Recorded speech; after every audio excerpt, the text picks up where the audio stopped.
again, the fact that they're making money off of that, and I've often wondered, put yourself in the condemned's position. You're thinking, okay, well, what's about to happen to you, and then that all these people are there. They paid money to the state to be there, and your death is entertainment for them. That's a good way of thinking. But think of all these hundreds of people that want to see me die. That's crazy. Totally. And I mean, I've heard stories that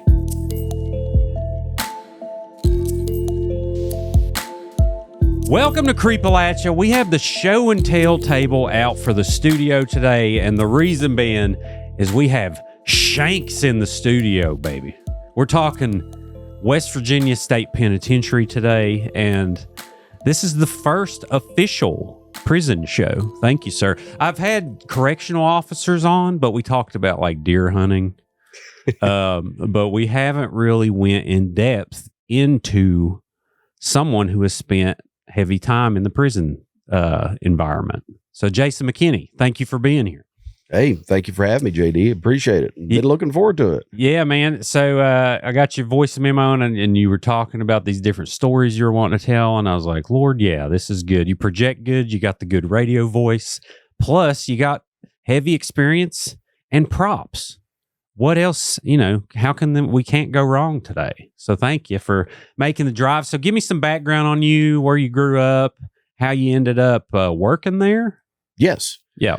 Yeah. So, I'm a native West Virginia, born and raised right over in Fayette County, in Fayetteville, outside of Fayetteville. And pretty much, I guess I'll kind of take it at the angle of the paranormal side, because that kind of leans into my involvement with the prison. Growing up, probably when I was about 10 or so, my parents and we used to watch, Ghost Hunters. That was the first one, Taps, and then Paranormal State, Ghost Adventures. And I remember Taps on Sci-Fi, wasn't it? I think it was. Yeah. Yeah. And it was just fascinating to me. And plus, because growing up, I had a handful of experiences, things I couldn't quite explain. So then watching these shows, I was like, hey, wonder if there's something to that.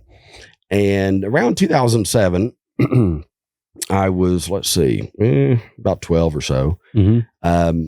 Me and some old friends, we started, going around, places that don't charge admission, and we would start, investigating, cemeteries, people's houses that we knew that they said, oh yeah, we have some weird noises in our basement, and nice. We'd go and in my mind, we were investigating, but I was trying to take it serious. So I pretty much consider 2007 is when I kind of started getting knee deep into, the ghosts and the paranormal. And finally it was in February of 2009. A good friend of mine, Jane Skeldon, she had reached out to me because her friend, Jonathan, was writing a book on the penitentiaries called Images of America, West Virginia Penitentiaries, through Arcadia Publishing.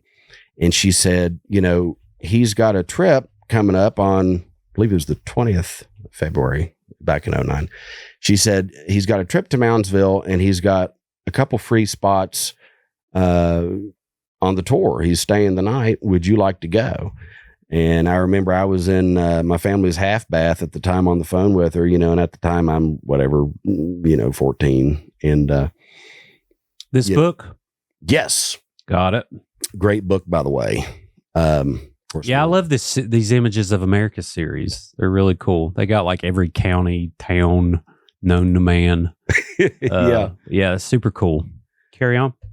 Yeah, so it was his research trip, and and truth be told, I knew that I couldn't for sure say if I was going to be able to go until I talked to my parents. But to me, Moundsville at the time was like Disneyland. I was like, yeah, I'll make it. So how old were you?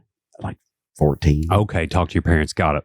And, truth be told, I was actually younger than I should have been to go because there's an age limit on the overnights up there. But since he was writing the book, they kind of, just let him in.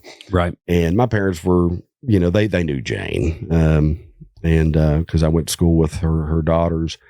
And so finally they said, okay, yeah, you can go. This was a Thursday and we were going up Saturday nights. We went up, spent the night there, just fell in love with the place. I mean, it was a proverbial hook in the mouth, and properly had the crap scared out of us, because at that time, I'd only been to, like I say, houses, cemeteries, kind of low level stuff compared to this place, Right. And, but that was the catch for me. And that same night I met, my good friend, Ryan Zackrell, who at the time was just starting to work there at the penitentiary, with tours and things in the haunted house traction. Mm-hmm.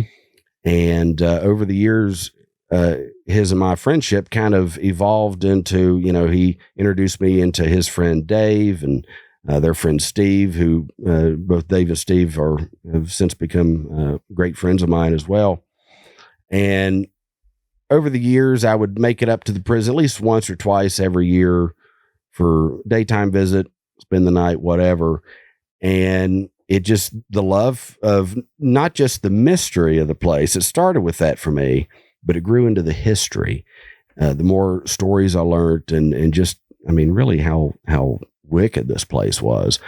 And so finally, I was looking for a job back around 2016, late that year, and Ryan was still doing tours there. And he said, hey, man, because his stepdad actually runs the place. Right. Runs the tours.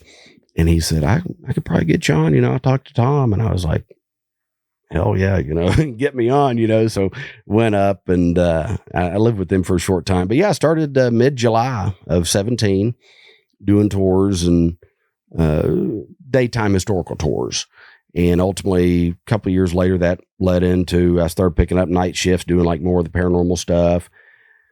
And then eventually it got to where I was just kind of homogenized, doing whatever they need me to do. Of course, tours included, but, being, location rep and stuff when film crews come in and sure, a couple bands came in for music videos, things like that. And, it turned into a really interesting chapter in my life that really, I feel like, even though I left the prison and I don't work there anymore, my apartment is still 3 blocks down the street from the penitentiary.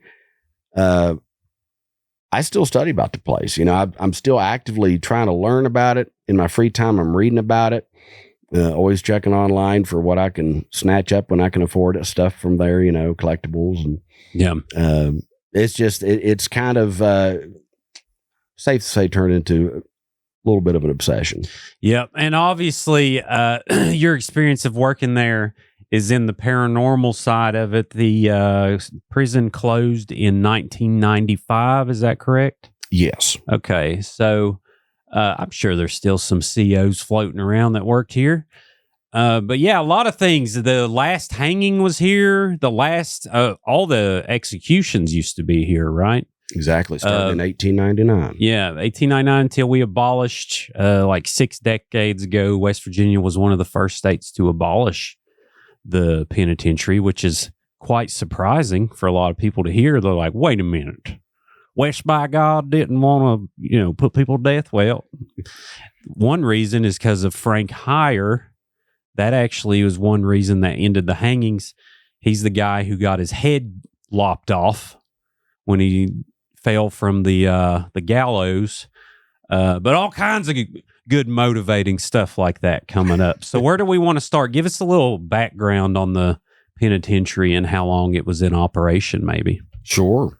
So yeah, it opened back in 1866. Really what started, I guess, to take it back even before that was when, we received statehood, June 20th of 1863.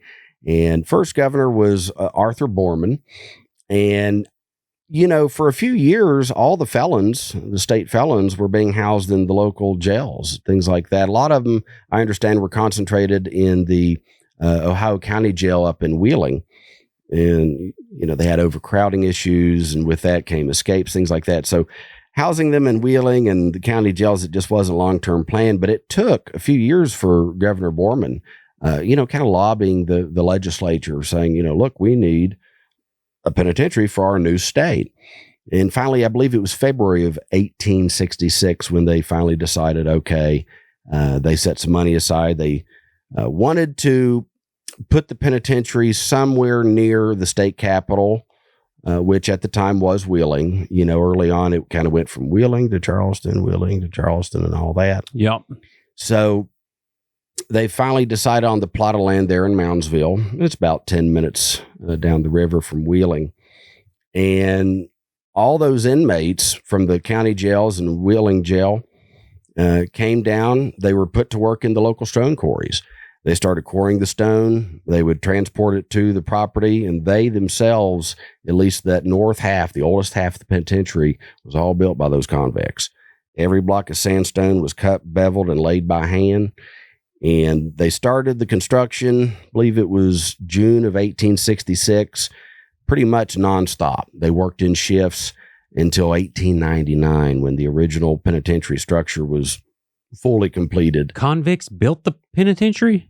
They did. I'd have built a little tunnel. I'd be like, hey, Floyd, let's go down here and like we'll just leave this part open and then we won't say nothing about it.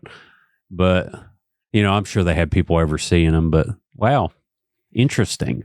That's a good point, because a lot of people have asked me that before. They say, well, if they build it, then surely they could have added some little secret tunnels or, hideaway spots. And right. It wouldn't surprise me if they did.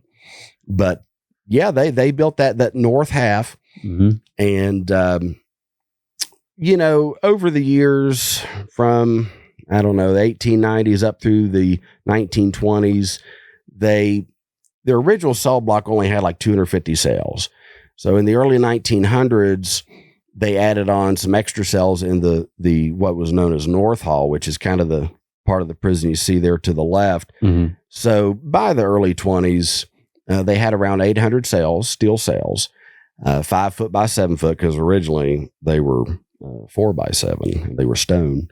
So when they put the 5 by 7 steel cells in, they also installed electricity and water, which, from what I understand, believe it or not, West Virginia Penitentiary was one of the first state prisons in the country to furnish its cells with running water and electricity. What? Interesting. Well, good for us, taking care of the inmates. Is that on record? I have to look that up. I believe it is. Let's should see. Be somewhere, Moundsville, the first to supply water and electricity. Electricity. I spelled that wrong, but it's okay. Let's see here. Let's see. Penitentiary. All right. Penitentiary. I can't spell worth a crap. You know what? We're just going to go with it. That sounds good to me. I mean, good for us. And then, so did they do the death penalty as soon as it opened there? Is that where it was? Or no, actually. Okay. Gotcha. So all the executions usually were done in like the front lawn of the local courthouses. Mm-hmm. The last public, because, they were all public. Oh, yeah, that's right. Buy tickets and pack a picnic basket and all that. Come on, Susie and Johnny. Let's go watch her hanging. Yeah, grab the kids. Yeah, it's going to be great. Fun family entertainment. They got funnel cakes. All kinds of good things. Sure, man, we used to be raw, dude. We used to put that in the paper, too. Like, look at this guy hanging in the paper on the front page. Oh, yeah. Yeah. Oh, yeah. Well, the last public hanging. Then we got all politically correct. My God. All right. But yeah, go ahead. Well, so back in 1897, Jackson County in Ripley, there's a guy named John Morgan. He had murdered a lady and I believe her children, but he was hanged, and they sold 4,000 or 5,000 tickets to his execution. And I understand the most expensive tickets were going at $18 a piece. Wow. What year was that? 1897. All right, we got to do the conversion here. $18 in 1897. How much do you think it is? Oof, gosh. I'm gonna say $3,200. 1897. 1897. Yeah. I would say probably at least a good couple grand. Wow. Okay, I way overshot that. $702, which is still a good amount. Yeah, it's like front row tickets to the Stones or something. Yeah. Oh, yeah. Yeah, that's bananas. What'd the money go towards? Just operating the town? I'm assuming. Tax dollars? Here's your tax dollars at work. Look at old Jimmy. We just broke his neck in front of, the Sunday choir. we don't give a damn, son. But anyway, yeah, Jackson County got rich that day. Yeah, it's crazy. So there's probably one guy that was like, I'll slip that in my pocket behind my handkerchief. I'm going to go home and smoke my fat pipe, and life is good. But yeah. Well, for sure, yeah. Well, life was real good around Ripley there, I guess. Unless you was up on the gallows, obviously, but yeah, that's some good cheddar cheese. How many people were hanged there? Do you know? Or how many people have been hanged in West Virginia? I'm sure you don't know that, but I want to say I had read a figure that it was around 130 or so, but about a third of those, we'll say, or a fourth of those were just done at the county courthouses, like with John Morgan there in Ripley. Yeah. That's a pretty good guess, 102. It seems. The AI overview, anyway. I don't know. They may be missing out, a few, but yeah, interesting. From 1899 to 1959. Wait, hang on. Let me get this right. Public hangings. West Virginia's last public hanging was on December 16th, 1897. The public was no longer permitted to witness executions after this event, which was chaotic and prompted a ban on public executions. From 1899 to 1959, the West Virginia State Penitentiary in Moundsville was the site of all sanctioned executions. During this period, 94 men were executed by hanging. Total, including the earlier county level executions, the total number of people hanged in West Virginia between 1861 and 1959 was 102. Capital punishment was abolished in West Virginia in 1965. Interesting. Yeah. Yeah. Something happened. I think after Morgan's execution, the state decided, well, we've got this big stone prison in Moundsville. Let's just start doing it there. And actually, I believe it was in 1897 when they started construction on what became known as the Death House, which sat on the original prison yard, the North Yard, because, in modern times there's a North and South Yard. But the Death House sat on the North Yard. It was a 2-story building.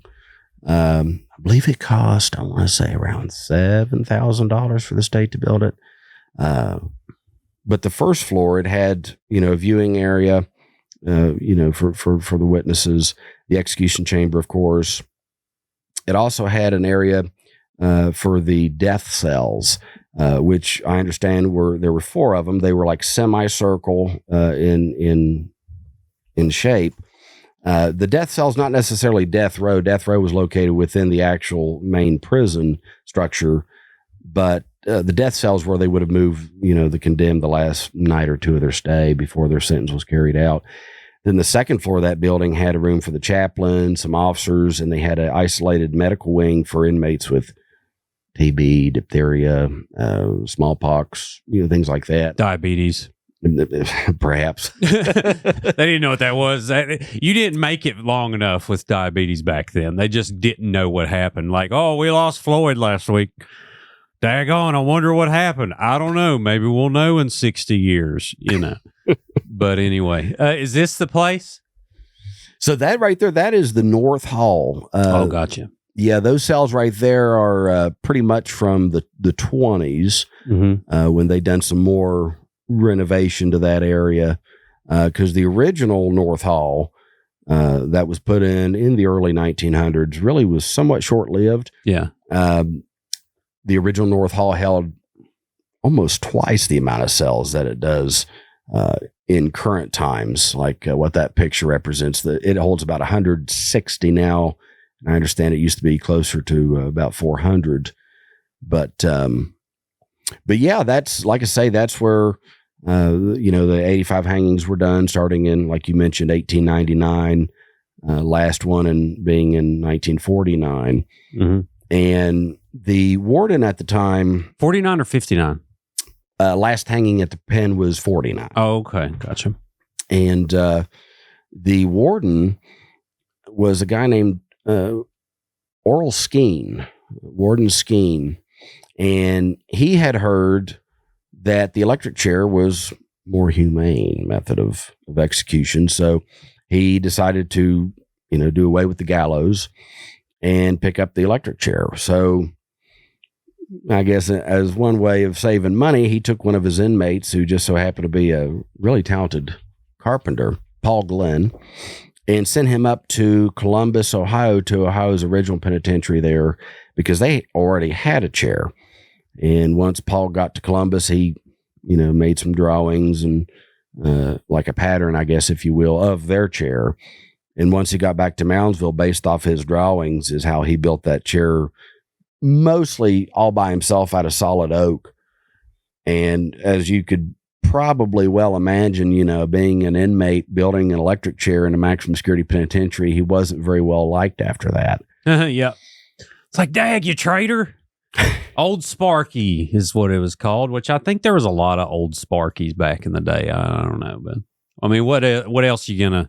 People weren't too creative back then. I don't want to throw any hate to that time period, but they weren't necessarily all trying to be artists and podcasters. Yeah, there you go. Anyway, but yeah, well, how interesting. So an inmate built the electric chair. Indeed. Wow. Sure what enough. A legacy. How many did they zap? There were 9 of them. Man. From 51 to 59. And let's see, the first 2, this is in 51, Harry Burdett and Fred Painter. They were down around Charleston, and they woke up one morning, decided to start drinking whiskey. The party was on as soon as they got up. Hell yeah. And they were doing it upright. Well, next thing you know, they ran out of drink, and they came across a wine salesman there in Charleston, and more or less propositioned him for free bottle of wine, and he didn't go for it. And they, I understand, stomped him to death. So they were both sentenced to death and were both executed within 15 to 20 minutes of one another the same day back in 1951. Harry Burdett and Fred Painter. I've often wondered, by the time Painter sat down in the chair, I'm sure it's still warm, from Burdett's execution. Yeah. It's kind of like, when you use the toilet after your old lady, though, because it's warm. It's like, oh, this was nice. I was thinking that I was going to get shocked this morning, but this is quite nice. Maybe I should look into a heated toilet seat. Maybe it was something. It's probably the worst comparison you could ever think of, but that's the first thing I thought of. Well, I mean, a warm toilet seat can be pleasant. Yeah, it's awesome, dude. A bidet. Oh my God. Say what you want about bidets until you use one. And then you're like, there's like this flash of, I've been living life incorrectly. And it's just life changing. But anyways, you don't want a bidet on old Sparky, because that's going to create a situation. Yes, that would not be good. Yeah, it's a problem. With all due respect. But, these people did smash someone's head for, some Jack Daniels. So that's an issue there. Here's my problem with the public execution. I don't know how correct we got things this long ago. We don't get things correct now. Now, granted, I'm for it if someone harms kids, if someone, there's without a shadow of a doubt evidence that someone harms kids, someone harms, someone innocent, someone harms, a woman or whatever. If it's beyond the shadow of a doubt, I feel like they've foregone the right to live amongst a civilized society. But my big problem with it is we get stuff wrong. Sure. So it's one of those conundrums that will forever be a debate in society. That's the big thing is the human error element. You can't get it wrong. Right. So, but anyway. Well, like you say, even now with DNA, they get it wrong sometimes. Oh, yeah, dude. We get stuff wrong all the time. I was reading this case, or we just had a show, actually. It was the episode right before this one, about the Wingrove murders in Oak Hill. And you know who the West Memphis Three are? Yes, Damien Eccles. Yeah, so I'm pretty sure it's West Virginia's West Memphis Three. Like, we put these kids in prison for life in the 60s, and the evidence is sketchy. That's all I'll say. I'm looking into it a little more, which there's nothing we can do about it now. You know, odds are they're dead. They're probably in their early 80s. I mean, they very well could be alive. I play golf with people in their 80s, but anyway, we get stuff wrong. Well, you know, we get it right too. We get it right more than we do wrong, but there can't be no margin of error for this. And it's known that we've put at least 200 people to death in this country that were innocent. Sure. So it's sticky. Yeah. But anyway. Well, you know, up there in the museum of the prison, on the wall, we have a bunch of framed photos of all the guys that were executed. And I understand that actually those same photos used to hang in the first floor hallway of the death house, so that when the condemned was walking in, they would pass the faces of all the men who went before them. And generally a day or two before their sentence was carried out, they would give the condemned like a final portrait, and out of respect, they would dress them, you know, in their Sunday best, and it's very solemn. I mean, like we say, you know, I mean, these guys did some unspeakable things to be put in that position. Sure, yeah. But it's very solemn, you know, looking at their expression. Some you could see are kind of resolved to it. Some you can almost catch a glimpse of maybe like misty eyes, you know, maybe some regret. But you know, and this is a touchy thing, but of course, unfortunately, a reality over time.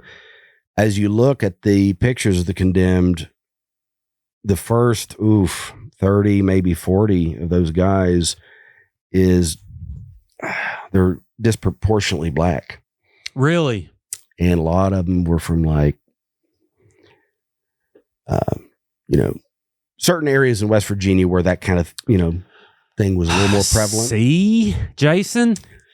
Yeah. I mean, we take advantage of what life is like today, but like humans were dumber than bricks at one point in time. And we would, you know, there's still a lot of people that are too, but, you know, I firmly believe general society is really, really good people. But yeah, back then, man, it was just insane rules. You couldn't drink from the same water fountain. You couldn't wash your clothes in the same place.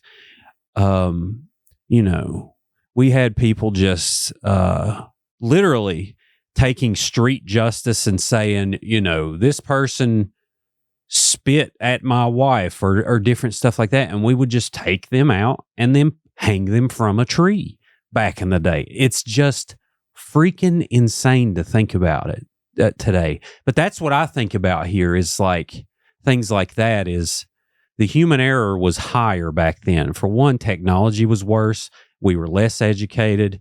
We had traditions running deep like racism and religious rationalizations, different things that made us do things that we think about now. You know, most of us think about now, and it's just like, how in the world do you get there? But you get there by incremental steps. And we just kept on taking those steps. And thankfully, we figured out, you know, it's pretty stupid what we're doing. But yeah, that's depressing. So where are these images at? Are they online? The pictures of the condemned. Yeah. I would imagine you could find them. Yeah, certainly people have uploaded. I mean, maybe even, I would say if you do like West Virginia Penitentiary Museum, because they take up a decent, you know, space on one of the walls in there. Gotcha. I'll keep looking while you're talking. But yeah, kind of going back to, you know, how we were talking about the, you know, public executions and all that. And of course, again, the last one being in 1897 there in Ripley. But then when they started doing them at the pen, believe it or not, well, as you're already aware, you know, they would still sell tickets to the executions even at the pen until June of 31. Mm-hmm. And local newspapers would advertise the hangings, saying things like, pack a picnic, bring your family on down to the state penitentiary and enjoy a nice hanging. Charge anywhere from $1, $2 a person, or like $10, $12 for a wagon load. Yeah, Rosie the Riveter drinking a Coke, like, all right, let's do this. Yeah, I mean, they came with bells on, apparently, and it was it's just so strange that they're, again, the fact that they're making money off of that. And I've often wondered, put yourself in the condemned's position, you're thinking, okay, well, what's about to happen to you. And then that all these people are there. They paid money to the state to be there, and your death is entertainment for them. That's a good way of thinking. But think of all these hundreds of people that want to see me die. That's crazy. Totally. And I mean, I've heard stories that certainly when the gallows were still in place, they put the noose over the inmate's neck and the spectators are all quiet. And from the back of the group, sometimes you'd hear a father look down at his young boy and say, now I want you to watch this real close, son, because if you don't straighten up, this is what could happen to you someday. Lord, that's raw. Yeah. Now we're like, here's an iPad, get out of my face. Right. It's, oh man, that's crazy. Well, and Frank Heyer, he was from Pocahontas County, a little town called Durbin. Mm-hmm. He beat his wife to death with a baseball bat, and he was sentenced to death. I want to say it was June 30th or 31. Anyway, it was that month, that year. And same thing. Come on down to the penitentiary, enjoy yourself, watch a hanging. So they have a whole room full of spectators, paying viewers. Frank was kind of a short, broad-shouldered. He was a large guy. And when they put the noose on him, the drop doors moments later open, and he was decapitated. Well, I found this, interesting that I was always told, well, the reason that screw up happened was because Frank had weak neck muscles, which I don't know about you, but I've never heard of someone having weak neck muscles, which just seems kind of far reaching. Oh no, it's swole patrol all day up in this house, son. Yeah, this neck can take a car crash head on. I mean, I hope that never happens, knock on desk. But yes, that is weird. Yeah, it just felt kind of like a strange excuse. And it was 1931, June 19th. June 19th of 31, that's exactly. But what I think happened was, there's, for lack of better wording, like a science behind hanging. They have to do calculations based on that person's height and weight, and then know how long to, measure the rope and all that. Because the idea is that you drop through and it just breaks your neck and your lights are out. But in his case, they screwed up and made it just a little bit too long. So he gained too much momentum on that brief drop, enough to, okay. Had a lot of slack. So it was like, wow. Well, allegedly, I can't make the pop noise. I can't do it. I'm trying to make a pop noise, but that is so insensitive. But if he did beat his wife with a baseball bat, good riddance, but carry on. Well, allegedly, his head more or less ended up at the feet of the spectators. And a buddy of mine had read some newspaper articles from back in the day, and some of those people were not happy about that. Yeah, that's a problem. They got their money's worth. So after that, they said, yeah, no more tickets are being sold for this. Psycho kids started playing soccer. It was like, oh, hey. God almighty. Hey, you never know, but that's better than an iPad. At least they're getting physical activity. That's right. Exercise. Exercise. That's the key. Well, and the strange thing is, on the other side of the coin, they had an instance where the rope was measured too short. I'm sure you're familiar with Harry Powers. Oh, yeah, serial killer, Odell murders. Yeah. Harry Powers, considered West Virginia's first serial killer, he was hanged in 1932 at the death house. Now, again, at this time, they weren't selling tickets. The only people that were allowed to witness would have been, the relatives of the victim, relatives of the offender, prison physician, members of the media, people like that. But Harry Powers, most of his victims were women and children, a real sweetheart of a guy. And I had seen photos of him not long after he arrived in jail. And he's kind of sitting up on this, I believe it's like an exam table in the infirmary. And he's black eye, he's bruised up. At the bottom of the photo, they had wrote like a little caption. It said he fell down the stairs. So I wonder if it was these stairs he fell down, And the old Smith and Wesson stairs. Oh, there you go.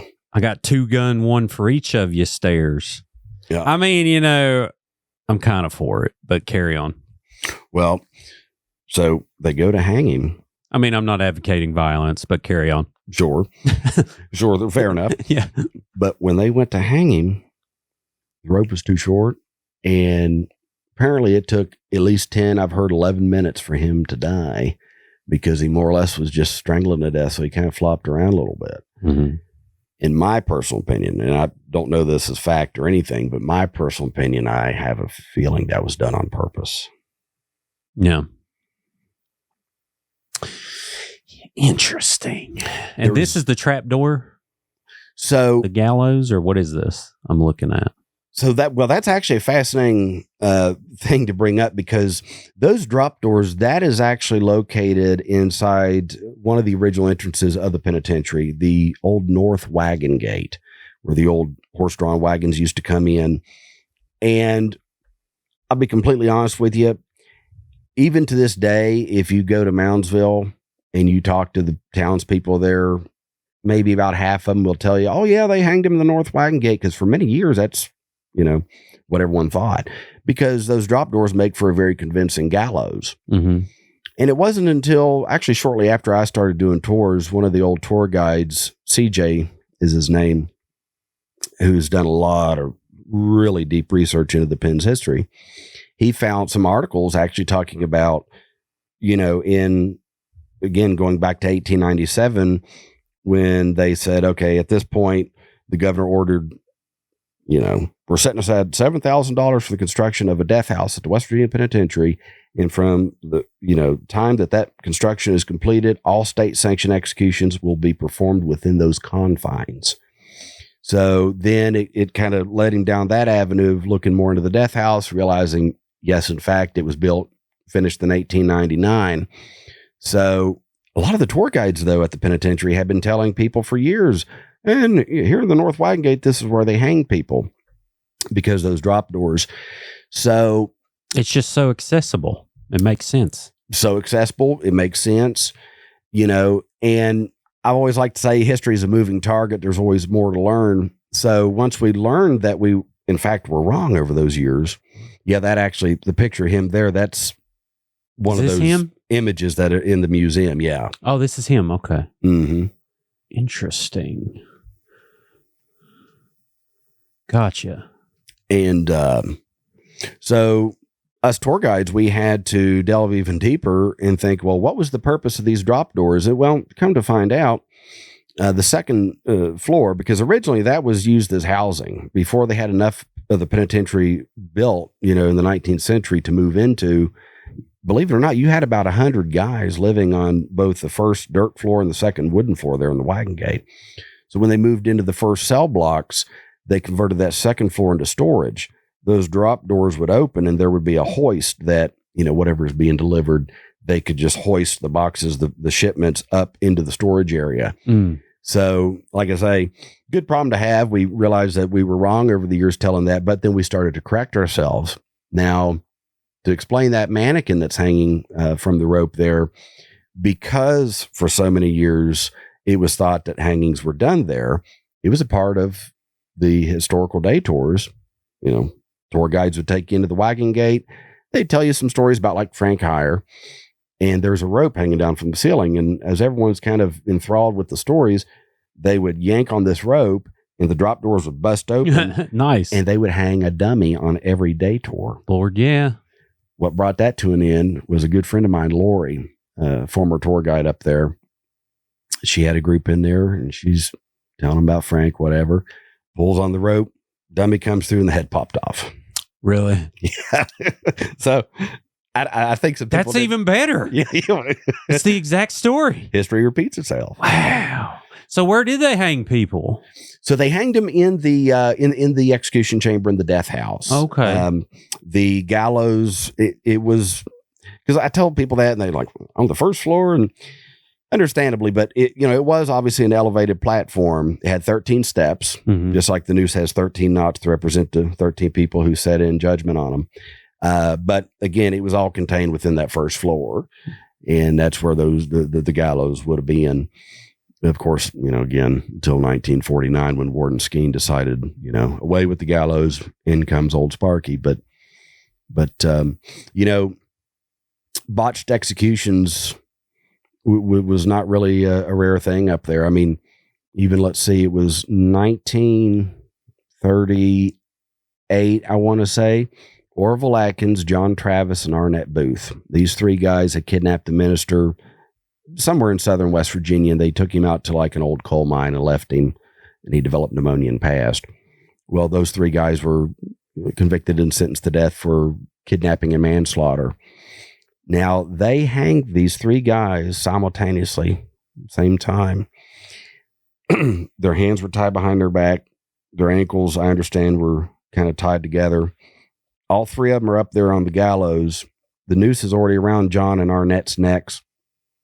Orville's waiting for the rope to go over his neck. As they do that, and it slides over his neck, the drop doors he was standing on, for some reason, broke open prematurely.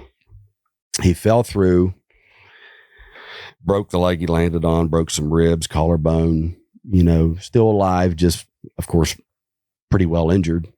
Laying there on the floor of the death house, gazing up at the officers on the gallows, who's gazing down at Atkins because they're thinking, what the hell? They'd never seen such a thing. What do we do here? How do we remain professional? And moments later, they decided to do the most logical thing that I believe almost anyone would do. They walked down the 13 steps. They very carefully strapped Mr. Atkins onto a gurney, walked him back on top of the gallows, and then continued to hang him the right way. Oh, wow. Not much mercy back then. Yeah.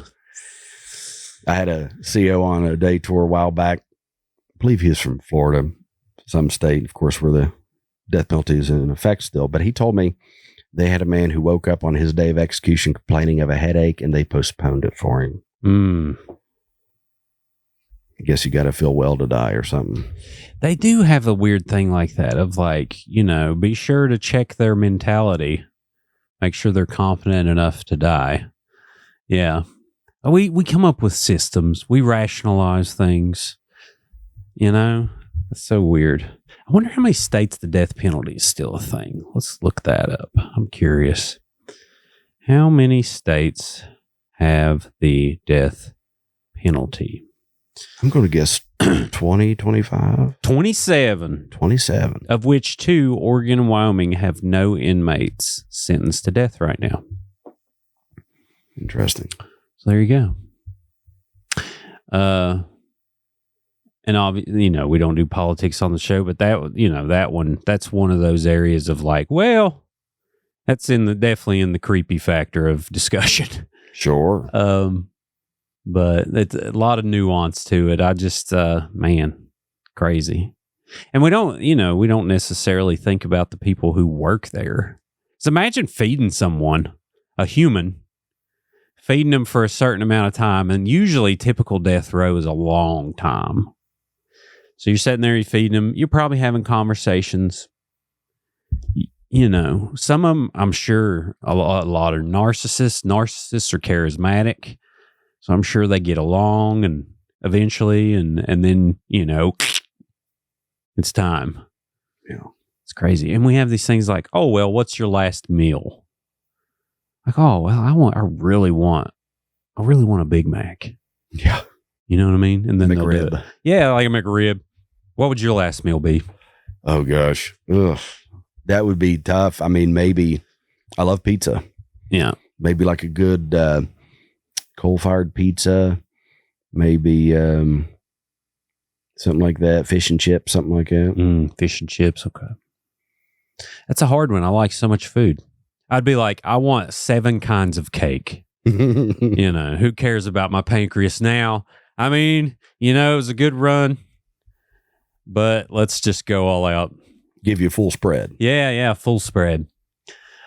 Man. Well, speaking of, I'll tell you what, Orville Atkins, the guy that, went through early, he actually had fried oysters. Ooh. Yeah. Jesus. Talk about the worst thing to pick. I didn't even know you could fry oysters, honestly, but yeah.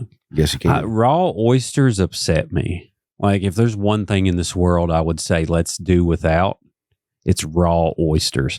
For one, they look offensive. And if you've seen them, you know what I'm talking about. I'm not going to eat these things. It's just not going to happen. But, to each their own. But anyway. All right. So a lot of history of death in these halls. When you first walked in there, like, what does this place feel like? I know when you go in Trans-Allegheny, there's like this thickness. You can tell. Is this place kind of the same? Yes, absolutely. The first time I entered back in February of 2009, I experienced the feeling that honestly has become like a dragon. I guess I'm chasing the dragon, as they say. I've never quite felt the same feeling since. Right. And it's hard to put into words what it felt like. It was just a heaviness. Literally the air, when we went through the main entrance there into the lobby and museum area, that it's just like the air, almost like walking into a sauna, but there's no heat. You just, like air pressure. It just feels heavy. Sure. And, I think over time, the more time I've spent in there, certainly, you tend to get kind of desensitized to things. But still, there would be days and nights where, even up to recent times where it's like, okay, you find yourself walking a little bit faster. You feel like, did I lock that door? Did I not? I feel like I'm not alone, but, you totally feel that. Very, very similar, like you say, to Weston. Sure. Very palpable. Yeah. So you get the job. What was your main duties here? Sure. So I was hired on as a historical tour guide doing day tours. And I also was kind of working the event center, which we call the Blue Building. It was actually the old industry building where inmates had jobs, make a little bit of money, like making license plates, things like that. We would have, we would have events there during the years, everything from class reunions to charity steak fries, fish fries. My favorite was weddings.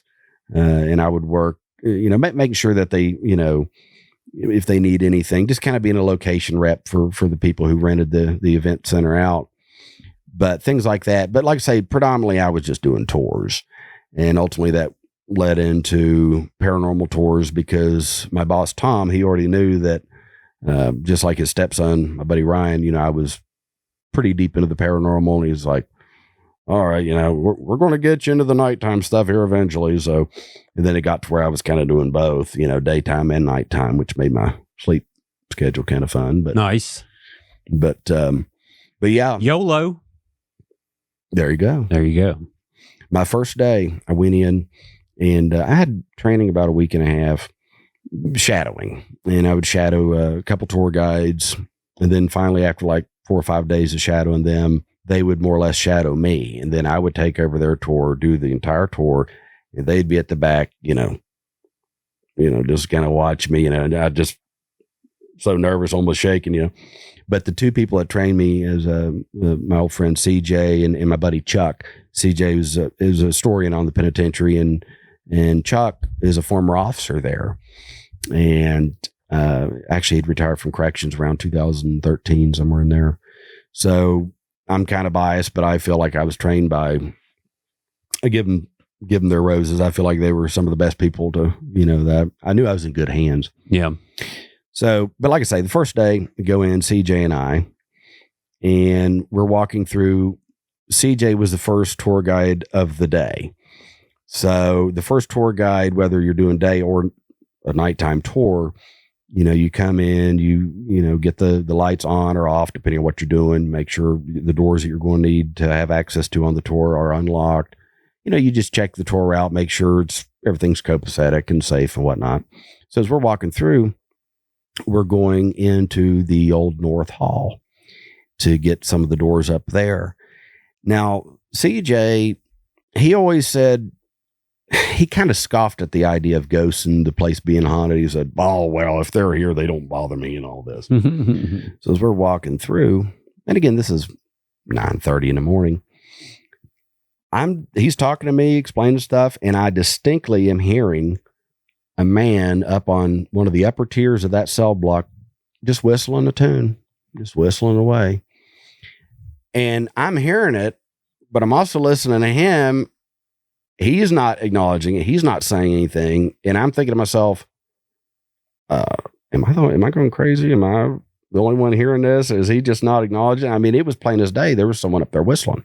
He didn't acknowledge it at all. I don't know. I wonder if I think he may be one of these people, and I could be wrong, but that he acknowledges them. He just lets it kind of roll off. You know what I mean? Mm-hmm. So, but that was my first day. And it, you know, and that's always funny because people think, oh, well, and I think partly because of Hollywood, I guess, I don't know, but they always think that, you know, paranormal activity really only happens when it's dark, you know.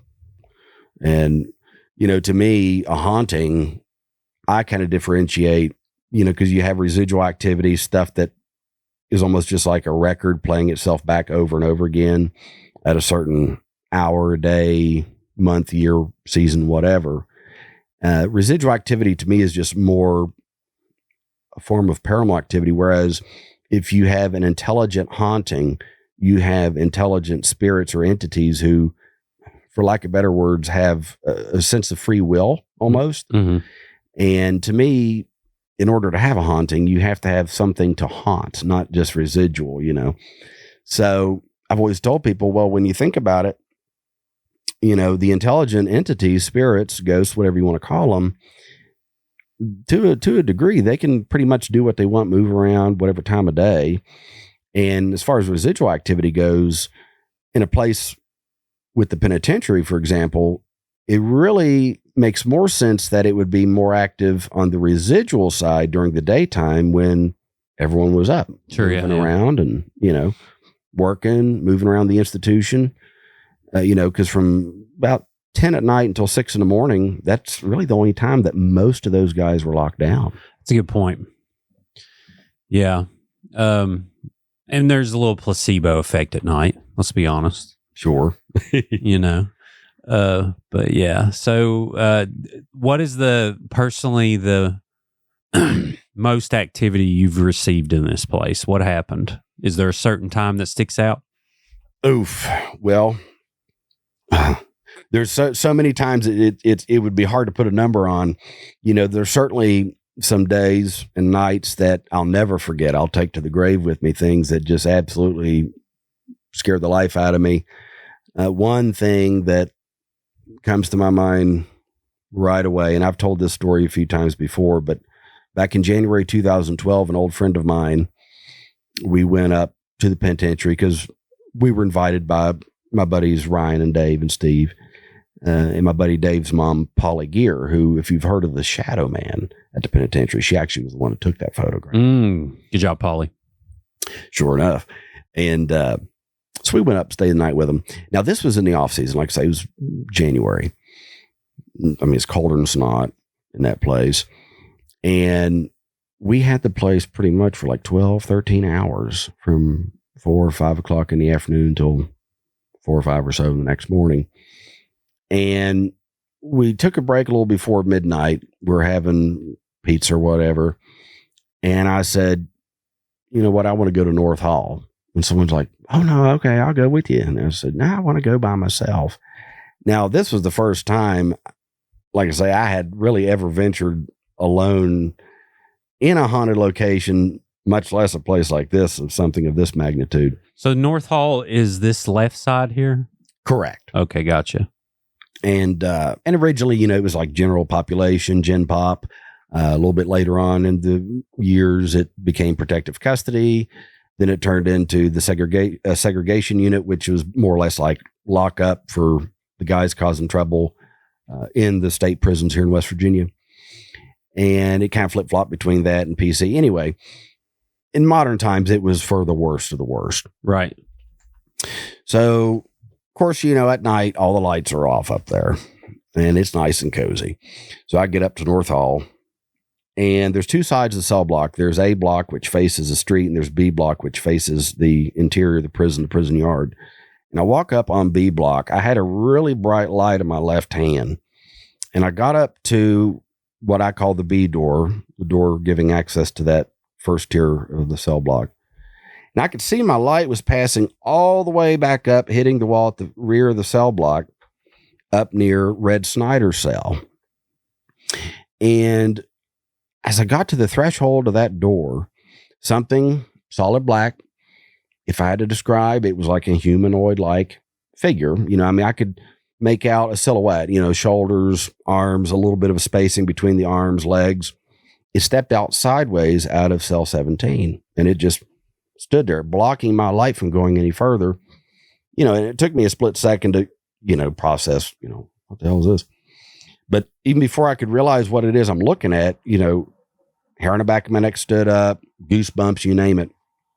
And they always say fight or flight. I say fight, flight, or freeze, because I mean, it scared the hell out of me. And I mean, I froze in fear. It felt like a lifetime. It's probably 5 or 6 seconds. I'm just staring it down. It's staring me down. It just was like, it felt very territorial, almost like, you know, this is my area. I didn't want to continue walking towards it. Last thing I was going to do was turn around, turn my eyes off of it. So I'm thinking, what am I going to do? Walk out backwards. And I did that.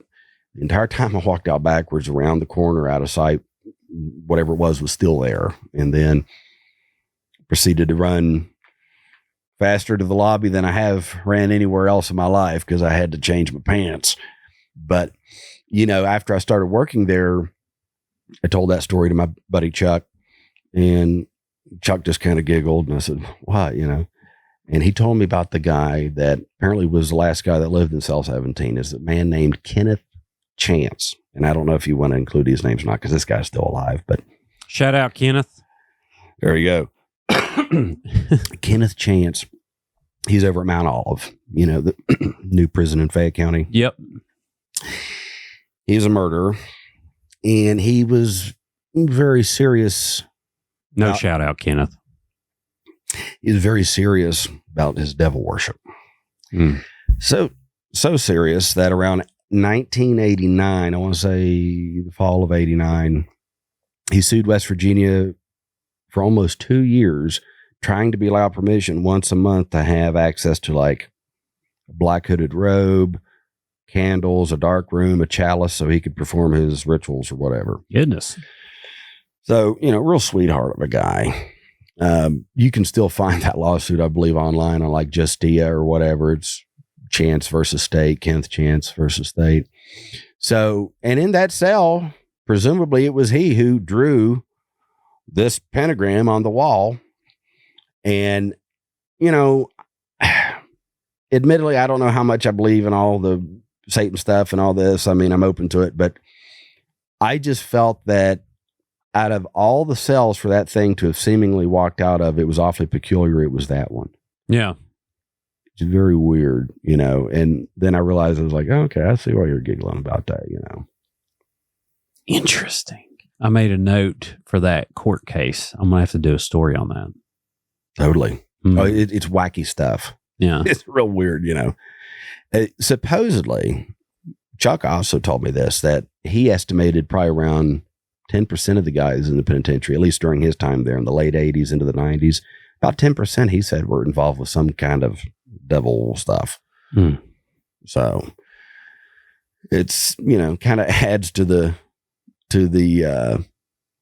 mystery, and it gives good Satanists a bad name, because Satanism is typically of involvement with nature, like people. Now, listen, I'm not a Satanist. I'm agnostic, but a lot of times we misunderstand a lot of things with a lot of these religions, and that's part of it too, is having people on to talk about it.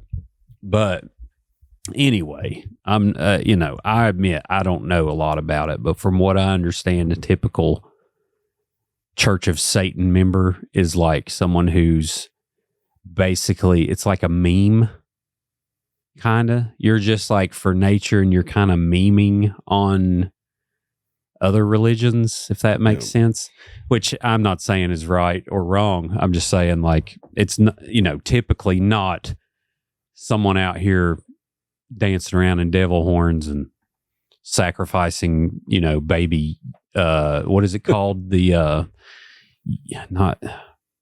make certain things to represent effigies. There you go. Yeah. Effigies. Yeah. That's not the typical Church of Satan member, I don't think. But anyway. Yeah. Cause if I'm not mistaken, I think there's like Luciferian Satanism, and then there's LaVeyan Satanism that Anton LaVey had started. Oh yeah. I don't know. So, but Kenneth, though, if I had to guess, I think he was, because I think the LaVeyan is kind of like you were saying, kind of like more earth-centered and kind of like, like Wiccan. There you go. Yeah, like, you're in control of your destiny, and, but I think Luciferian Satanism, and I could be totally wrong, but anyway, I think that's the one that's really like full on, like worshiping the devil and doing incantations and all this. Yeah, there's a guy, Kelsey Wolf, shout out Kelsey. He's a tattoo artist. He came in and said, so he went through psychosis, and he was like hearing voices, and he befriended some Luciferians, and they done like this ritual on him to get rid of the voices. And he was like, whoa, it like kind of triggered in his brain, like, okay, this is a little overboard. I don't think I want to do this. But he said they were good people, but at the same time, it kind of freaked him out, I think. Sure. But anyway, it's a good story. I mean, it's tragic he had to go through that, but it's a good story. But yeah. Well, so mostly Luciferians in prison I'm sure Luciferians listen to the show. If you are, send me an email, creepalachia@gmail.com. Let me know what you believe, so I get this right. But yeah, so it's a fun time. How long did you work here? I was 7 years and like 3 weeks, give or shave a little off, somewhere right in there. And like I say, I'll tell people stuff that I, of course, personally have experienced in there. And a lot of people look at me like I'm crazy. And don't get me wrong, I'm a little crazy. We all are. But honest to God, gun to my head, it's the truth. You know what I mean? It's just, I've always told people that place, that prison, if they're just for sake of conversation, hypothetically, if it's possible for anywhere on this planet that a place to be haunted, it's going to be a place like Moundsville Penitentiary, because you've got the perfect recipe. First, starting with the fact, Moundsville, you've got the Grave Creek Mound directly across from the penitentiary, which is the largest conical shaped Native American burial mound in North America. Mm-hmm. Is the Adena people. And you've got about a dozen or so of their remains in the Grave Creek Mound, most of them being spiritual leaders, I understand, of the Adena people in that area. So I may take a little liberty, but I've always told people, if their spiritual leaders are right there in a stone throw's distance across the street, where are the tribal graves? And so it's been, heavily speculated over the years that the penitentiary itself was built on Native American. 1,000%. You've got that. You've got the inmates' literal blood, sweat, and tears building the place. It's built out of sandstone. And not that I believe in this, but, some people have hold the belief that things like quartz can have metaphysical properties. So the whole building essentially is built out of quartz. Yeah. You've got the nearby Ohio River. Some people believe that large bodies of water, especially moving water, can carry supernatural energy, things like that. You've got, just from 1920 to 1995, a documented 998 deaths at the penitentiary. Most of them being natural deaths, but the 94 executions there, about 36 murders, 47 suicides. I could go into a little bit of that. That's rookie numbers. Yeah. I think the murders are a little more than that, but that's anyway. I actually, the death records that we have on hand up there, I went through them, looked at them closely, and around 14% of them, around 100 or so, there are no cause death listed. Some of the men's death are listed as the cause was just died. So, it kind of leaves it up for interpretation. But, you have all that. You have all the suffering. You have all those emotions, all the hate, all the regret, all the loneliness. Diabetes. Yeah, a lot of diabetes in this place. I sniff it out. It wouldn't surprise me at all, because the food wasn't always the best there. Yeah. But anyway. It's just a perfect recipe. Well, kind of like a place like Weston. Right. It's just, you've got so much suffering. Yeah, the trauma, but there are good and bad spirits. But typically with trauma, there's going to be a lot of upset folks. But yeah, if there's anything Appalachians can do, it'd be desecrate graves. Like, we just would move graves and not give two poops about it, like everywhere.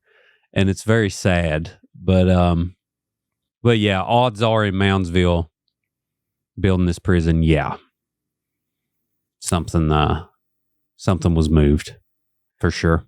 And you got the Hare Krishnas in the hills now. You ever go to that temple? The Palace of Gold. Yeah, up at New Vrindabon. Yeah, that's a super cool place to visit. It's worth checking out. Now, I'll tell you right now, I've never actually took the palace tour. I've never done that, but I've just walked the grounds. It's just beautiful. I mean, go up there, shave your head, son. Get into some stuff. I mean, find the holy cow, or I can't remember what they believe in. I'm not disrespecting. I'm actually having a guy who wrote like 12 books about it on in February that spent like 16 years there. Really? Yeah. Henry Dukowski, I think is how you say his name. Henry Dukowski. Okay. He's going to come on the show. He's coming in from California to tell me some ditties. Interesting. Yeah. Well, see, there is a book, because I'm sure you're well aware of, some of the stuff that used to go on. Oh, yeah. I've done like an hour-long episode on it. See? The murders and the pedos. Yeah. Yeah. What is the name of that book? Monkey on a Stick. Oh, yeah, yeah. Mm-hmm. There was a guy that was involved with some of that, shady stuff that used to go on there. His name is Thomas Drescher. He's actually a Navy veteran, I believe. He's a veteran, some capacity. But yeah, he's the guy the trigger man. Yes. Yeah. And he spent time at the penitentiary. And really? In fact, yes. And what's crazy, and I'm sure you could probably find photos of this somewhere online if you did some digging, but the Hare Krishnas, while he was incarcerated at the pen, occasionally they, as I guess a show of protest, they would actually come down to Jefferson Avenue, which runs directly in front of the pen, and they would bring an elephant with them. And they would tropes this elephant down Jefferson Avenue, one end of the prison, back up, back. They would do that, I guess, for a few hours, like on these days that they decided to go to town. But they were doing it like out of protest. They felt he should, be released or whatever. And dude, you know what I love thinking about? Just Floyd at the barbershop sitting there like, looking out the windows like, huh? And you're, and Floyd's like trying to just figure out what the hell's going on. It's just my favorite thing. But yeah, carry on. Sorry to hear it. Sure, an elephant going down Jefferson Avenue. Yeah, you don't see that every day. He's like, what in the world is them daggone hippies? Oh, man. He from what was told to me by some of the officers, Thomas Drescher, he became somewhat involved with the penitentiary in the sense that he actually helped out in the kitchen, specifically on their new diet line that they had after the 1986 riot. Things improved a good bit with their dining room, and so they were able to more easily cater to inmates with special dietary needs or preferences, like diabetics or right. Shout out, Hare Krishnas, Muslims, Jewish inmates. It gives you an idea of the elephant. It looks like it's on the street. Could be near the penitentiary. I don't know if that's where this is from, but anyway, there you go. Sure. But yeah, sorry again. Carry on. No, yeah. But yeah, so I mean, he tried to make himself useful, I guess, instead of just sitting around in a cell all day. But again, I mean, that's kind of the way the place operated at Moundsville. It ran off of the Auburn system of corrections, which was developed in Auburn, New York, back in the 19th century. And the idea behind it, the main tenets were silence and hard work led a man to moral purity. So they pretty much put the guys to work at the penitentiary. A lot of the work internal to the operation there was done using the convicts' labor. So, groundskeeping, janitorial, maintenance things, but cooking as well. And apparently Thomas was a great cook, and especially, for the inmates who wanted like vegetarian meals, things like that. So, yeah. But last I checked, and it's been maybe almost a year, but last I checked, he's still at Mount Olive. Thomas Drescher? Yes. He's still alive? Yes. Wow. Last I checked. So some backstory there. Basically, there was a rogue leader there, Bhaktapada, and so he was doing some sketchy things, and there was this guy that was kind of retracting, and he ended up going to L.A., and then they had Thomas Drescher as a contract killing, had him go out there and shoot him. That's basically what happened. But yeah, wow, I didn't know he's still alive. I mean, it makes sense. I mean, this happened late 80s, so that's not super long ago. He's pretty young then, 30s maybe, but interesting. Yeah. So that's Speaking of, that's certainly a nearby Marshall County attraction to check out. I mean, it's just like a piece of India gone astray, though. I mean, I got to say, it's just gorgeous. Oh, it's a very generally a peaceful movement. Like, don't let these crazy people give them a bad name. Like, generally, it's known as being very peaceful. A lot of people around the world practice, but I don't know the exact tenets. I know kind of an overview, but I'm looking forward to that, to Henry visiting, because there's a lot of questions. At first, he messaged me, and I was like, oh, he's going to blast me out. I got this totally wrong. He listened to the episode, and he's like, hey, I just want to let you know, like, I wrote 12 books on this if you ever need a guest. And I was like, Lord, yeah, son. Saddle up, partner.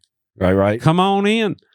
Because I've been wanting to talk to someone that was actually in the community. Sure. So that's going to be very, very interesting. And it's kind of falls in a religious episode. So that'd be cool. All right. So we got some show and tell here. So let's go through these one at a time. Tell me the story about them, what we're looking at. We got bubble wrap. We got all kinds of good stuff over here. Let's go with the shanks first. Okay. Yeah. All right. Let's see here. Yeah. So we got, and while you're going, I'll just keep the dead air from going.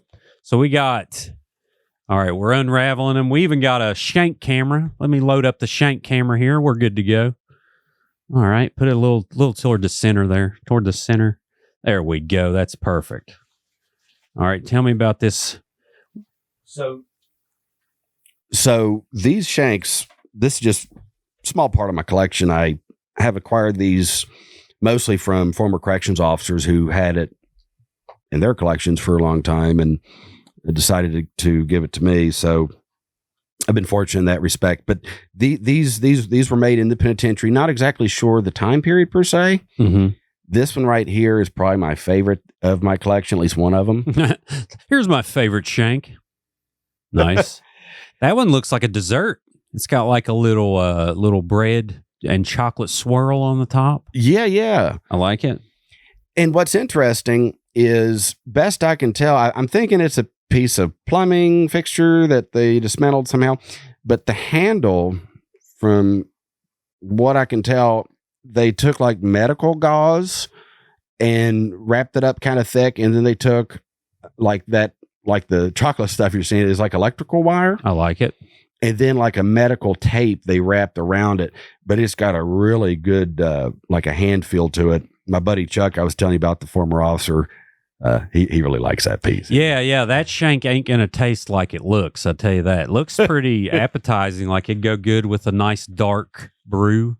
Sure. Yeah. Nice maybe dark like brew coffee. That'd be good. Oh, well, that kind of dark brew. Yeah. Yeah. I was thinking like a Guinness. Oh, like it could be a Guinness. Yeah. I would say a Guinness would go like that. That probably would have a fish taste. So the Guinness does go good with that. So yeah, I'd say that's good. Good guess. All right. Next up on Shank Camera, we have a big one. This looks like a saw blade of some sort. Yes. So it's funny, I'm kind of telling on myself. I actually, with the assistance of ChatGPT, I actually showed ChatGPT a photograph of that and asked, and I told it was a prison shank. And I said, it directly called the police. It was like, okay, my next move. right. Yeah. I'm on some kind of watch list. We got a red flag here. No, that's great. What did it say? It said it thought it was like a leg off of like a counter, like a kitchen table, something like that. Mm-hmm. But I'm not sure. That's a good try. Yeah, I mean, on the one side, you can see like where there was like weld points at one point that they had, cut through somehow. Maybe they had a hacksaw blade. I'm not sure, but yeah, that piece right there. That's a nasty one. How do you even hide that? I mean, it's like a foot long. Well, you know what? I mean, where the COs had one job to do nothing. Like they were just like, hey, go out there and like mop the floors and, clean your rooms and then go outside, plant some tomatoes, and I'm going to sit here and go to sleep. Yeah. Yeah. And then they're like making 7 foot long shanks. You got one with like an Indian spear. It's like, throwing it across like a javelin. But anyway. It's crazy. I mean, literally, they could make a weapon out of anything. Yeah. And I feel like it was a lot easier back in Moundsville's days than it is now. Not certainly that they don't make weapons now, but I feel like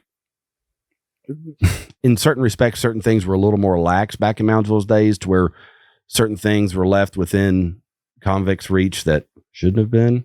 Sure. I mean, I've heard of, they would take, since they were on groundskeeping, they would sometimes take the blade off of a lawnmower. Right. And they called them head choppers, almost like a machete.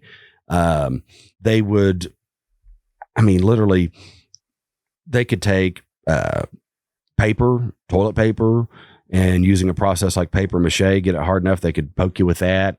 They could take their plasticware, at least the guys that were fed using plasticware, like the inmates locked down, they could melt that down, because back in these days they had tobacco privileges, so they had matchbooks for their tobacco.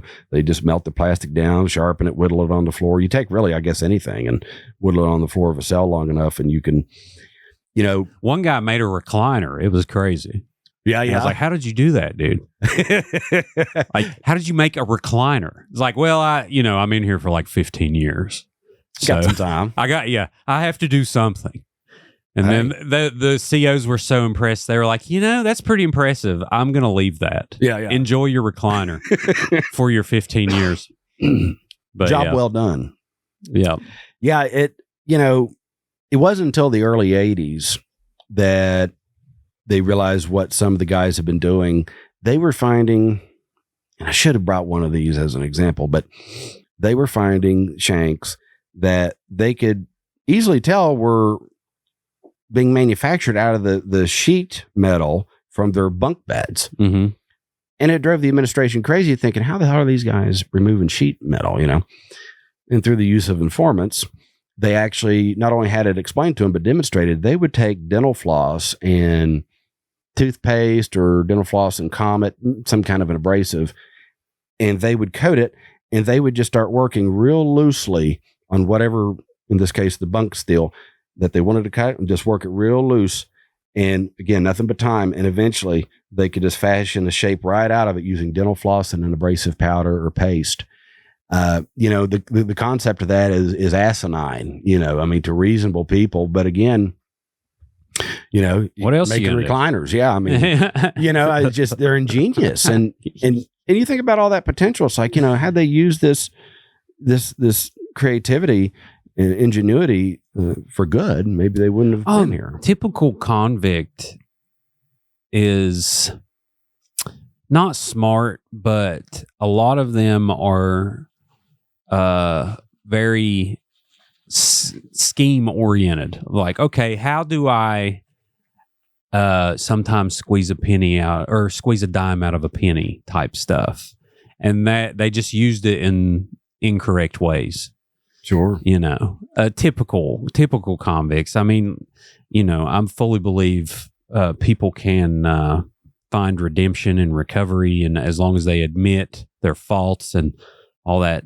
But a typical convict is more likable than not. I'll just say that. Like, charismatic is crap, and there's a reason, that they found themselves in there, because they're also usually narcissistic, and then they, make bad decisions. But anyway, I'm kind of for that whole work thing, because what else you can just sit in there and do nothing. Like, I would feel more prideful if I was a convict of like having like a 9-to-5. Like, all right, I'm going to make these license plates. I'm going to retread these tires. I'm going to do different things every day and try to get better at it, So I'm for that. Totally. Sure. Yeah. Well, and it gives them for example, the inmate construction crew who built the original prison, ironic as it may be that they're building the place that will incarcerate them, it gave them a sense of purpose, and sure, they put pride into the work, because they ended up with a lot of overcrowding issues by the 30s. So they had to, build the south end of the prison. But see, that was all built mostly by contractors, construction crews, machine cut stone. And when you look at the north and the south sides constructions, you can see where the pride went. They're just, that's fun. I need to go now. I definitely need to go. Oh, absolutely. That's a cool story. I've never heard that one side was built. It's kind of like a yin yang. Like, one side was built out of, traditional means, and the other side was built literally by the people who lived there after. Sure. Did they live there after? Oh, totally. Okay. Yeah. Oh, absolutely. Well, and a lot of the stones, when you go, you'll see this, or just asking, they'll give you some examples to show you. But some of the stones on the north end, you'll see an inmate's initials or some kind of insignia or some kind of mark that they left behind, because that's how they would gain credit for the work they completed.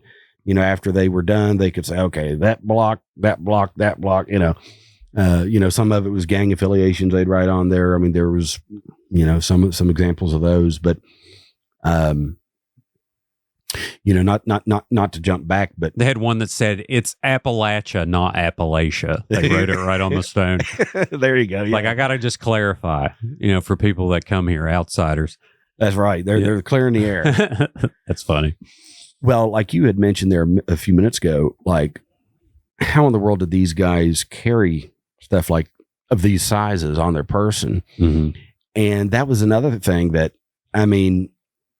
colons were huge. Oh, Yeah. Well, you said it, not me. Massive colons in Moundsville. That's what happened. That's how they got that foot-long shank in there. Well, you know, Jesus. a lot of keystring, suitcasing, briefcasing, as they call it. That was totally, you know, and oh my God, the stories I've heard about that. Ooh, It's a family show. We'll leave that out. Yeah. That out for now. Yeah. I'm sorry, man. I'm squirreling so bad today. But yeah. Carry on. Sorry. No. Yeah, not like you say, not to go into that too much, but all I will add to that, there's a guy, and I'm only going to call him by his first name. His name's Bruce. He was in the North Hall, and one day, my buddy Maggie Gray, who used to be an officer there, her and her partner found a Derringer. Wow. Yeah. Loaded. Yeah, I know old Bruce. I used to call him Fence Post. I don't know why. I don't know why they called him that. Jesus Lord. What gives a new definition of one in the chamber. Oh, God. But yeah, I mean, you know, they had guys carrying dual blades, even under their armpits. They would slip razor blades in under their tongue, hacksaw blades in under their belt, in their boots, in the soles of their shoes. Just crazy. Wow. Very desperate. That's crazy. All right. What else we got over here? We got a lot of papers. We got. Yes. Is that stamps? Or just wrapped in stamps? Oh, okay. Let's see. So these are some original inmate handbooks, which, by the way, you're welcome to look through these if you like, but from 1976, 78, 1980, and 81. And I also, like I say, I was given to this by a good friend of mine who used to work at the penitentiary. Nice. These are cool. Just kind of give an idea. And I believe that they, printed new ones each year, and certainly with the changing of administrations and wardens, things like that. Mm-hmm. What year were these? 76, 78, 80, and 81. Wow. Okay. And kind of goes through all that. And so is it for like the COs? For the inmates. For the inmates. Wow. Exactly. Like, okay, here's your rules. There are no rules. No. But yeah, it's like, we're going to fire up old Sparky if you run that mouth. That's what it says on page 1. Like, they said it was gone, but it's still here. Hey, we can fire that bad boy up. I just got to change the breaker. Yeah. Yeah, Floyd knows how, too. Change out the resistors on it? Yeah, that's all we got to do. Just a few resistors, bada bing, zap. Hit on out of here. That's what they say. But anyway. Well, ooh, this is interesting. That looks like a weapon. Certainly, yes. Certainly could be. And this is, kind of jumping around a little bit, but, they have some of the caged-in recreation areas up at the penitentiary where you have like North Hall inmates, protective custody inmates, places that they have access to, usually an hour a day outside, is surrounded by, originally it was just barbed wire. And they had a couple oopsie moments when they found out that the barbed wire wasn't as formidable as they would have liked when inmates climbed through it and escaped. So around 1986, they started installing military grade, what's called concertina wire, which is essentially like what's used in combat. Looks sharp. It's extremely sharp. And actually, if I'm not careful, I may actually just cut up the microphone. Who cares? Right. We don't need it. So I'm trying to find the example of like what's up at the penitentiary. So yeah. Wow. Yeah. So that's pretty much what they have at the penitentiary, but you have different variations of this stuff. Mm-hmm. Lay one behind it on the other side. Oh, wow.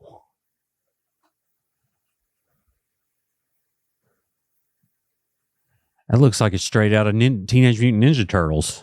Right. And from what I have been told by corrections officers, that stuff is made, at least what the penitentiary ordered, made by Gillette. So it's the best the man can get. Wow. Gillette makes razor wire? From what I've been told. Yeah. I mean, it makes sense. You know, Right. why not? It's like, well, what do we do with all the scrap metal? I don't know. There's a lot of convicts in the world. Right. You know, hey Ray, see if you can sell some of this, and then we'll hook it up. And they're like, you know what? There's actually a market here. We're going to make $1 billion. Big business. Yeah, let's do it. Interesting. Yeah, it's usually it comes in like these big spools of like 50-foot long. Like when you stretch it out, like an accordion, it's like 50-foot long swaths. Mm-hmm. But it's high tensile wire. So once it's installed, it's under a lot of pressure. And, you know, if an inmate were to get caught in that stuff, which there was an instance where 2 guys did, miraculously, they both survived, one just barely. But in those instances, when that were to happen, they would have to snip about a 1-foot section of the concertina on either side of their body, lift them off, rush them emergency surgery with the wire still intact. But you know, because that the high tensile aspect of it, it's going to, you know. Sure. So yeah, nasty stuff. You know, nasty stuff.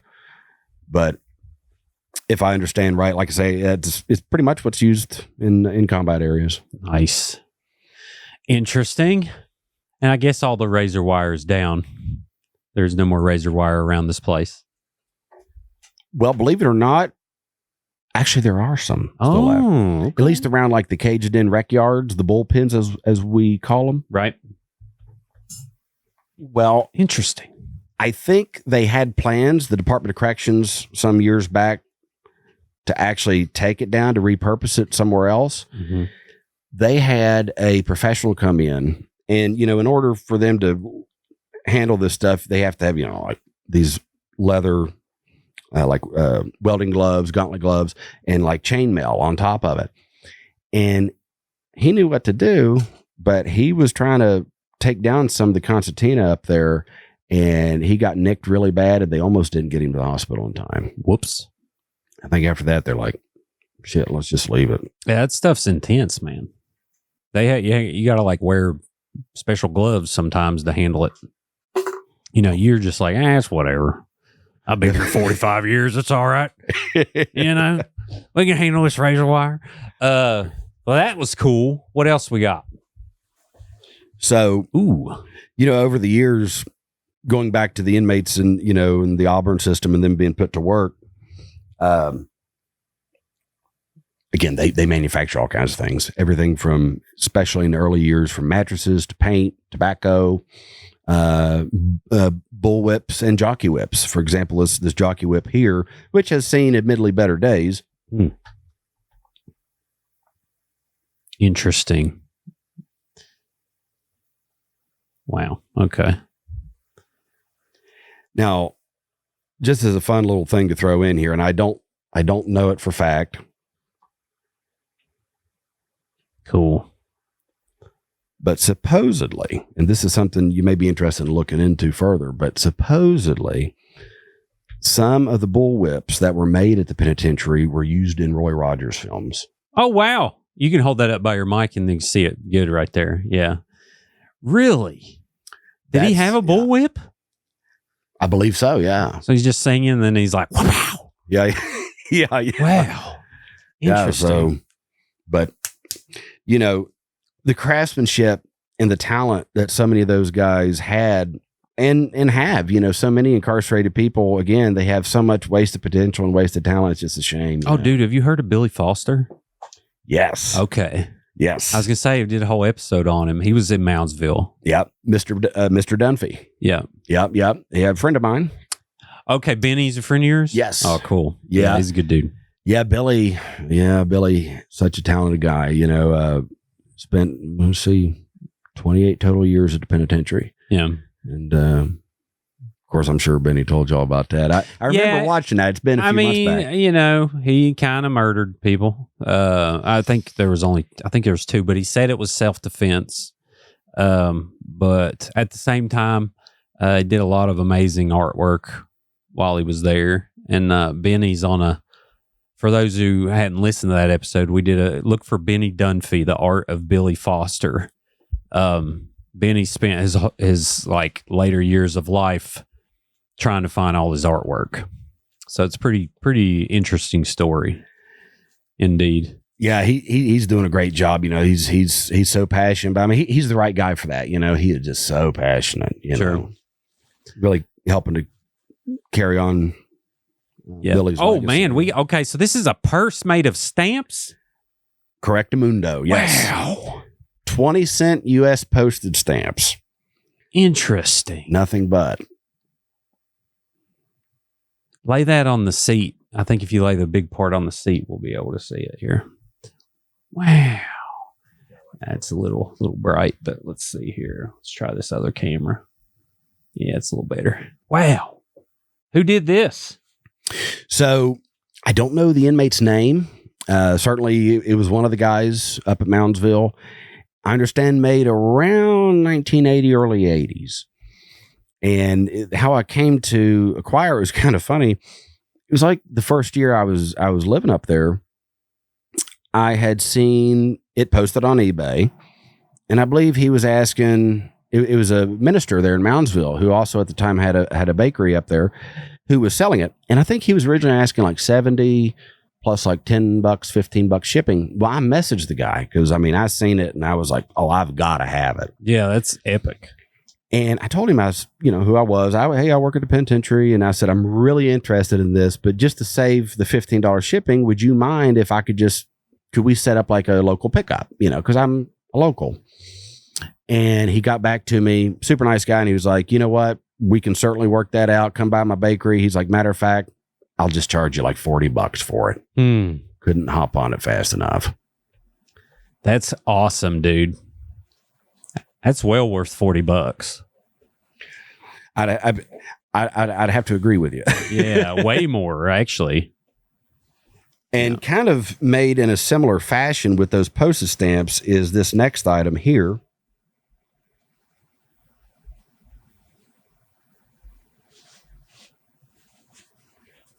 So this is an inmate-made wallet. And I always like to ask people if they can identify what it's made out of. Oh, okay. I bet I can do this. Let's see here. All right. That looks like... Oh, man. It's some type of a... Is it something to do with cigars? Camel cigarette wrappers. Oh, look at that. Nailed it, son. All right. That's awesome. That's cool. That's like the duct tape wallet. You ever seen it? Yes. Pretty sweet. Yes, that's like a red-green style. Everything with duct tape, Yeah. Oh, that shows a throwback too. That's a good one. But yeah, it's just wild. But I've got a couple other purses, but those are leather ones, and I feel like these two items, just how they had to like interweave them all. It's just a little more unique in that respect. Takes a little more effort, Oh yeah, that's awesome, dude. Very good collection. How much stuff would you say you have from there? Oh Lord. Probably a couple hundred things in my, not in counting like totes and totes worth of papers and everything from incident reports. You don't have that Derringer, do you? No, okay. I sure don't. All right. Yeah, I sure don't. That's good. That's a little overboard, Jason. If you had that, fair enough. Yeah, I have to talk to you about that one. It would need a good bath and some Purell too. But yeah, I've got a bunch of just documents and everything from incident reports. I do have the operating manual for the officers that they gave on how to run North Hall. I've got totes and totes, stuff like that. But yeah, in terms of non-paper related stuff, probably a couple hundred, a couple dozen shanks. I've got toothbrushes and just a lot of random stuff that a lot of people would probably consider trash. But, certainly in the fall, like, November, it starts getting slow up there. You don't have as many tours. And if I'm working and say, I'm doing the 10, 12, 2 and 4 o'clock tours and I don't have anyone for my 2 o'clock tour, got 2 hours free. I just walk through the prison, pick up some trash. But at the same time, I've searched those cells top and bottom. Yeah. Looking for anything, Did you find stuff? Oh yeah. Wow. I found actually, well, I'll tell you this. I was upstairs in the medical unit walking through the infirmary one day, and I see this whole thing laying on the floor. And I thought, what in the world's that? I get closer to it, and I could recognize it even at a distance. It looked like the handle to like a disposable razor. And in fact, it's what it was. But as I picked it up, I realized there was a little flimsy razor blade that had been melted into the end of it. And basically it was turned into like a slashing weapon. And my only guess is that the reason it was on the floor is that it had fell from one of the ventilators up in the ceiling, because it used to have drop ceiling up there. Mm-hmm. And when the place closed, they did, all the abatement and all that. And they didn't take the time to put the drop ceiling back up. So my best guess is probably a raccoon or something, possum or whatever, was walking on top of the ventilator and just knocked it off, and that was just a lucky find, because I wasn't even trying to look for it, but I found, back in the day, they used to find shanks, also known as shivs, whatever, on a daily basis. Wow. And obviously still to this day, if you're lucky, you can find some. I had found on one of the upper cells in the North Hall, I'd found literally a paring knife. And the inmate had taken, going back to duct tape, took duct tape and made like a sheath for it around the blade. And I found it was literally laying, and this also I didn't have to look too hard for. It was laying in the sink. Oh, wow. But there was so much lead paint in the cells over the years, it chips and flakes off, It was kind of buried under sediment and a couple inches of lead paint. But I'd seen the handle sticking out. What was that? A paring knife, And a couple of my buddies, they said, well, yeah, obviously that was in close reach of someone that it shouldn't have been. Yeah. But, just going back to, of course, nothing but time. But, oh, my gosh. I mean, the stories, so many people, I think, certainly at no fault of their own, they think they know what goes on in jails and prisons. And while I haven't worked in an operating prison, having just worked at the penitentiary and met so many people that have, and hearing the stories and reading and watching, whatever I can, I think that people really deep down wouldn't want to know, what really goes on in those places. It's a different world. It's like a city within a city, Sure. Different world. And, you have a lot of questionable folks in there, and God forbid if you are falsely convicted. I mean, imagine what kind of life that would be. But yeah, it's very interesting. I appreciate you coming down here and telling me about all this. Let's give them a little plug here. I know you don't work there anymore, but you can do tours at this place now.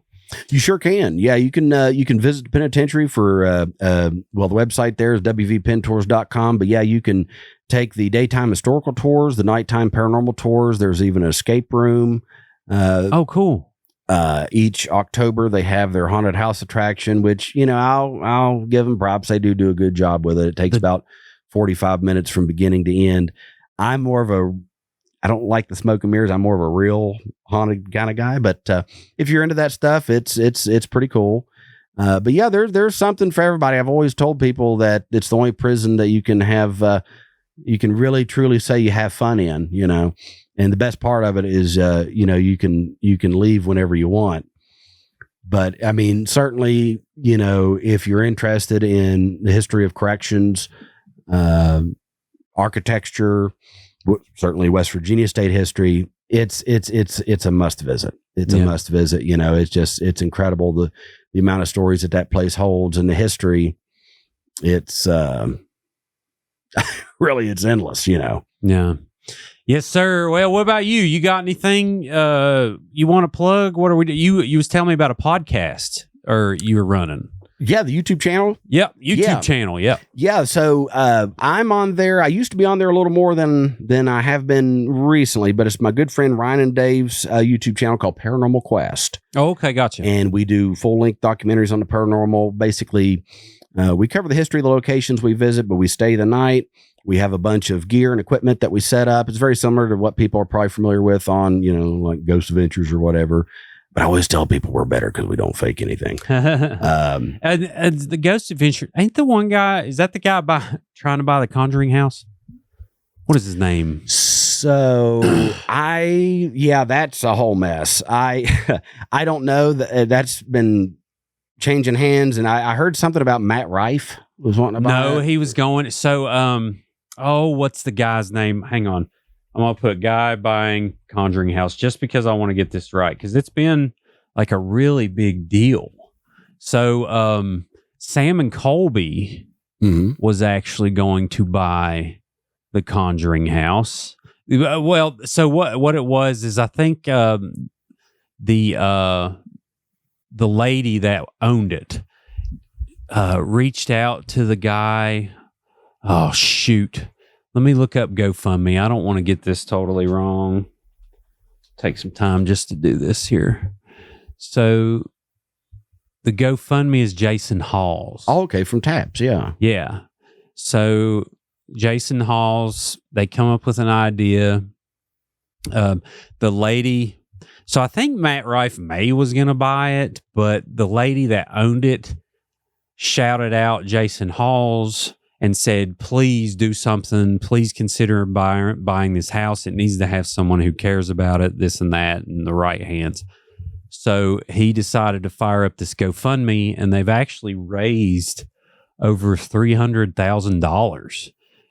Their goal's $500,000. It looks like an anonymous top donation of $100,000 was made, which I'm going to take a guess. I don't know who that would be, but my guess is Sam and Colby, and you know them, right? I have met them. Two guys that do that. Yeah, they did. They went to the penitentiary. Yeah. Yep. So, super guys. They were going to buy it, but then when they found out about this, they decided to back the GoFundMe and say, we're going to kind of drop out. So it looks like, it's going well and they're going to be able to do it because there's like a lot of upgrades that need to happen to the house, and they have to raise a bunch of money. And obviously that's a huge investment for one person to do. So I thought it was pretty cool. But anyway, sure.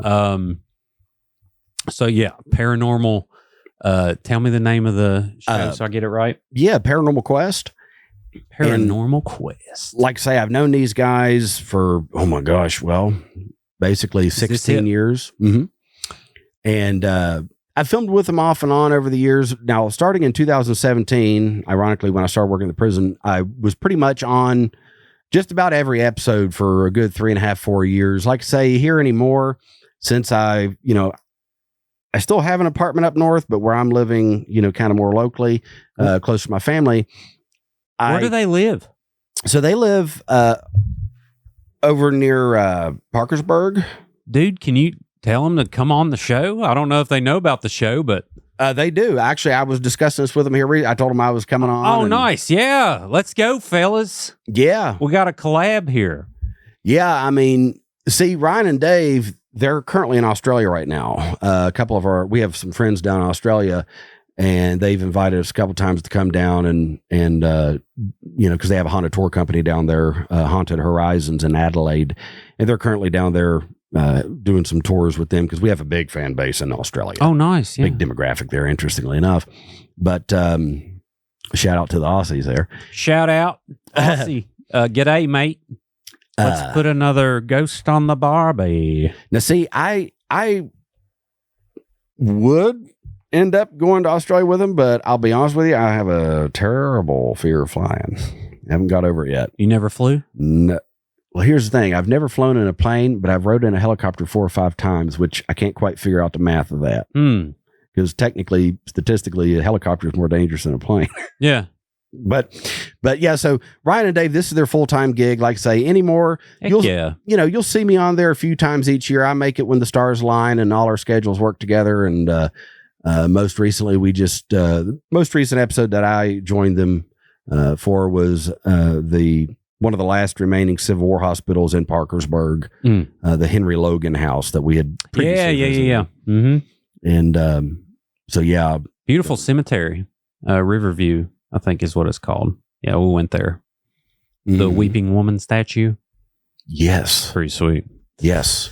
Yeah, that's awesome, dude. I love learning about people doing awesome things in this state that I haven't heard about, because I to be honest, I haven't. And they got a huge following. Like, shout out to them. They are able to make a living doing this. I think it looked like 500,000 subscribers on YouTube, so that's pretty incredible. Very very cool. But that's what I love about this show. I don't get a chance to research too much on, because there's no directory of like West Virginia, YouTubers or whatever. So it's always cool when I find out someone is being successful from West Virginia. There's a lot of gamers too. A lot of gamers have reached out. Really? Yeah. Like have like a couple 100,000 on like TikTok, and like, I mean, it's like crazy. Sure. People are doing awesome. Well, and that's something else. Yeah. I mean, I certainly, Ryan and Dave, I of course can't speak for them, but I would imagine they would, be interested in coming on sometime. I mean, I'll go on theirs. They come on here, whatever. That's a whole other side of me that I could keep you again till the cows come home, is just talking about my Paranormal Quest stuff. And that's fun. Yeah. We'll have to have you back in. Been to all kinds of places. We've been to the Conjuring House. We've been to, of course, Weston. We've been to, of course, they've been to everywhere now. I can only go where was within driving distance, but we've just been to a lot of places. So, as I always like to say, we can show you better than we can tell you. So if you're ever bored some evening, just throw the popcorn flying, in. I get it, but man, it's so much safer than driving. Well, right. Yeah. And that's the crazy thing. And if you're in a big plane, it's just loud. Put on some noise canceling headphones. Now the takeoff and landing are a little sketch, but it always is. But those are the two times typically majority of crashes happen. So that's when people are all quiet and everyone's thinking the same thing. You're all sitting there like, like, what if this is that small percentage? But there's no other way to go to Florida. It takes an eternity to drive there. Right. Like, I'll never not fly to Florida. It's just not going to happen. And plus, you can fly to Beckley now. To Florida. Yeah, you go Beckley, Charlotte, Beckley. Okay. Yeah, and it's incredible. And they're about to start storing the Contour airline planes at Beckley, so there have been some issues in the winter, like, because typically the plane stops from Parkersburg to Beckley and then goes from there. So sometimes the plane will just keep on going, and then they'll just be like, "Oh, it's too cold to land" or whatever. So that's about the end. They're about to park planes there, I believe, from what I hear. But anyway, long tangent. Flying's great, but I understand it's a little stress. I'm just going to have to face it someday. Because they want, they've been out to California and Nevada a couple times, and I know I would love it out there. I've got an old friend out in LA, and she's been wanting me to come out for the longest time. I want to go, so I think. They're all the time telling me, they're like, when are we going to get you on a plane? And we want to show you Nevada and California, and you'd love it. And it's like, I know I would love it. Just stop reminding me. It is nice. No, yeah, I've been in Nevada and California, and but yeah, if you talk to them, we got 3 chairs. All 3 y'all come in. We'll talk. We'll conjure the devil for a few hours, and be a good time. Well, cool, man. I appreciate you being here.